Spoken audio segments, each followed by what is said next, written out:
Assalomu alaykum.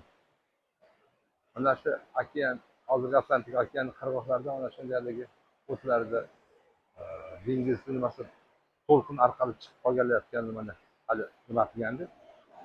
Bu o'tlar sargassum o'ti deb hisoblanib aytilar ekan. Ya'ni mayda pufakchalardan iborat.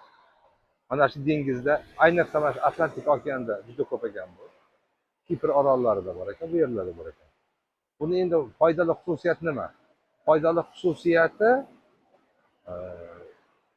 avvalo mana shu nimalarda okeanda yashayotgan mayda hayvonlar, masalan mayda baliqlar, qisqichbaqa, shunga o'xshagan narsalarni boshqa yovvoyi hayvonlardan yashirish uchun nima ekan?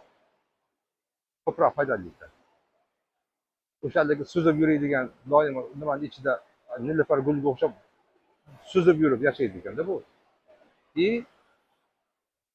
Bu o'zida turli xil vitaminlar, insonni organizmi uchun kerak bo'lgan vitaminlar, ayniqsa yod ko'p bo'lar ekan.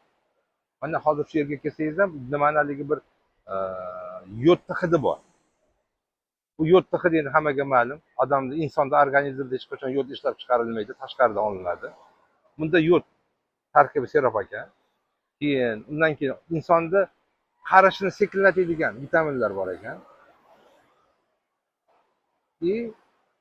Buni hozir bizda Xitoy bilan Janubiy Koreyada o't sifatida kechirasizlar. Choy sifatida ichilar ekan. Shu insonga vitaminlar yordam beradigan. Lekin buni haligi tabiiy holatda shunday ishlatib bo'lmas ekan.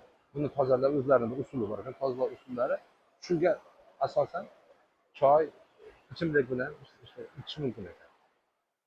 Lekin noqulayligi ham o'ziga yarasha bor. Chunki masalan ko'p plyajlarda bu narsa bo'ladigan bo'lsa, dam oluvchilar uchun bir noqulay joy hisoblanadi. Haligi nimaga? Suvda ham ko'p-da bu narsa. Suvda ko'p. Shuni hisobiga anchagina noqulay ekan.